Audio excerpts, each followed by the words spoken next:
आपको इस कक्षा में यह 3 पढ़ना है, वृत्त के प्रगुण ये तीनों, ठीक है। अब इन तीनों को हम बारी बारी से वहां दिखा दे रहे हैं कि कैसे कैसे क्या हो रहा है, ठीक है। पहला है अर्धवृत्त का कोण समकोण होता है, तो हम एक वृत्त बनाएंगे, पहले को हम सिद्ध कर दे रहे हैं, एक अर्धवृत्त बनाएंगे। ये देख लीजिए पूरा वृत्त हो गया ना, इसका यह केंद्र हो गया, सबसे बीचों बीच वाला केंद्र है, और केंद्र से एक जाती हुई एक रेखा खींचो, उस रेखा को क्या कहते हैं, व्यास कहते हैं। जो रेखा केंद्र को छूती हुई आर पार जाती है उसको व्यास कहते हैं। मान लीजिए ये रेखा जो व्यास है वो ए बी है, और यह ओ केंद्र वाला वृत्त है जिसका केंद्र क्या है, ओ है, ठीक है। तो अब ये बात पहला बात कह रहा है कि अर्धवृत्त का कोण समकोण होता है, तो अब आधे में मान के चलो, ये आधा ये है ना, तो ये आधा वृत्त है, आधा वृत्त ये है, तो चाहे ऊपर बनाओ चाहे नीचे बनाओ, चाहे नीचे का भाग हटा दो, कोई मतलब नहीं है इसका, ठीक है। तो हम हटाते नहीं है। अब इस परिधि, ये परिधि है ना, देखो ये पूरा परिधि है, वृत्त का परिधि है। परिधि माने इसका बाहरी बाहरी, जैसे चूड़ी हुआ, कंगन हुआ, रिंग हुआ, ये सब क्या है, उसके परिधियां हैं, ठीक है। तो अब इस परिधि पर कहीं कोई बिंदु ले लो, कहीं जहां इच्छा करे तहां कोई बिंदु ले लो, ठीक है। मान लीजिए हम यहाँ लेते हैं, चाहे यहाँ लेते हैं, हम यहाँ ले लें, चलो मान लो हमने परिधि पर एक बिंदु P ले लिया, ठीक। तो P ले लिया इस परिधि पर, अब इस बिंदु P को A और B से मिला दीजिए, A और B से मिला दीजिए। ये जाके आप घर पर करिएगा, ठीक है।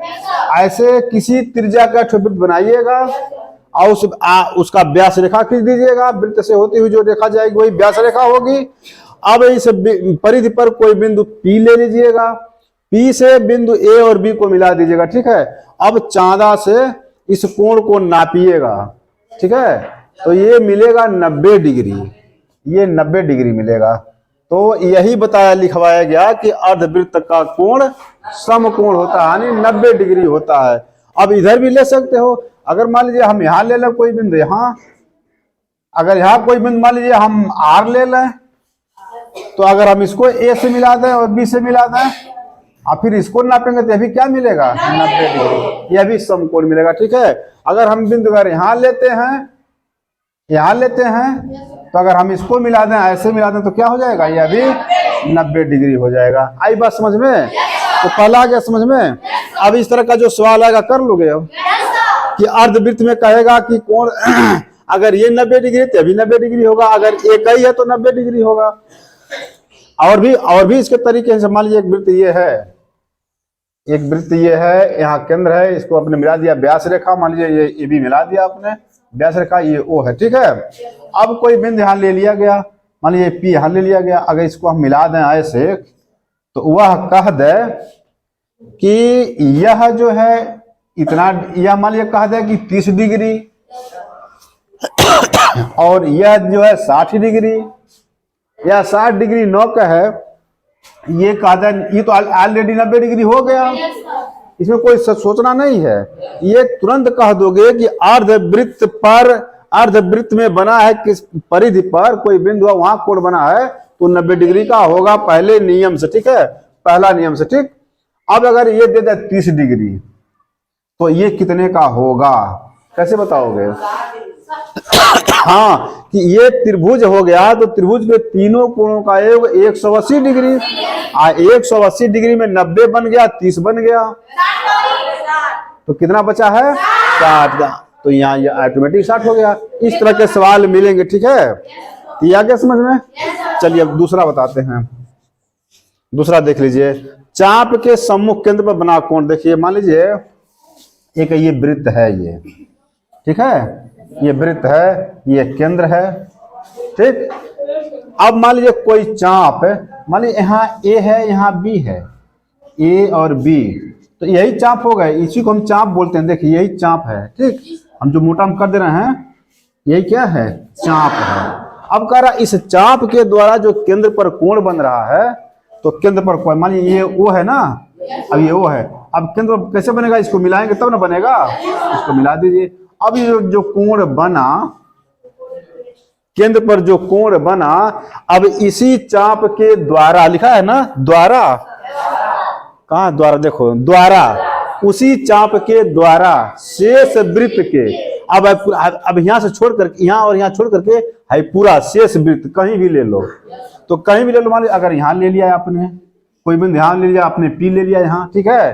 अब इस पी को यहाँ से मिला दीजिए, इसको मिला दीजिए, तो अब का जो ये कोण बनेगा इसका ये दूना होगा, ठीक है। हाँ, इसके ये दूना होगा, यानी यह कोण जो होगा इसके क्या होगा, दूना होगा। आया समझ में?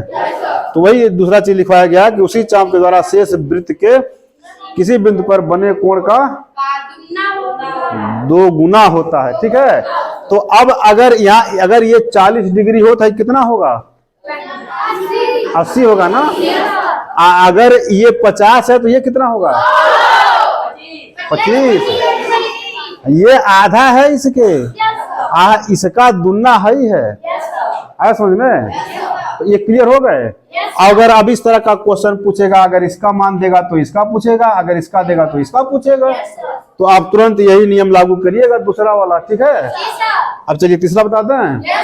अब ये कह रहा है एक ही वृत्त खंड के कोण बराबर होते हैं, तो चलिए तीसरे के लिए देखिए, तीसरा स्थिति, एक ही वृत्त खंड के कोण, ये वृत्त देख लीजिए, ये वृत्त हो गया, इसका केंद्र हो गया, ये केंद्र O है, ठीक। अब एक ही वृत्त खंड के कोण, अब यहाँ खंड कर दीजिए, 2 खंड कर दीजिए, तो 2 खंड चाहे तो बराबर बराबर खंड करिए, चाहे कम बेसी का खंड कर लीजिए। तो चलिए हम कम बेसी का खंड करते हैं, तो इसको हम छोड़ देते हैं, ठीक है।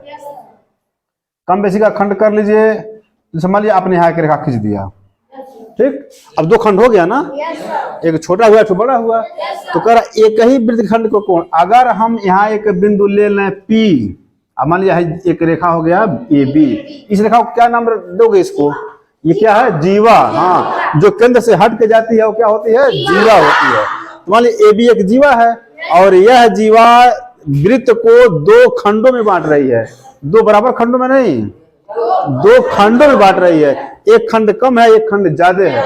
तो अब हम यहाँ एक बिंदु ले लें P, और यहाँ एक बिंदु ले लें R। वृत्त पर हम 2 बिंदु ले लिए, अब इन दोनों बिंदुओं को मिला दीजिए, हाँ ऐसे मिला दीजिए, ठीक। इसे मिल गया, तो यह जो कोण बना, आप पुनः अब हम इसको इससे मिला दिया, इसको यहाँ मिला दिया, ये जो कोण बना देखो, ये दोनों आपस में क्या होंगे, बराबर होंगे। वही कह रहा है एक ही वृत्त खंड के कोण बराबर होते हैं, तो जितने डिग्री का यह होगा उतने डिग्री का यह होगा।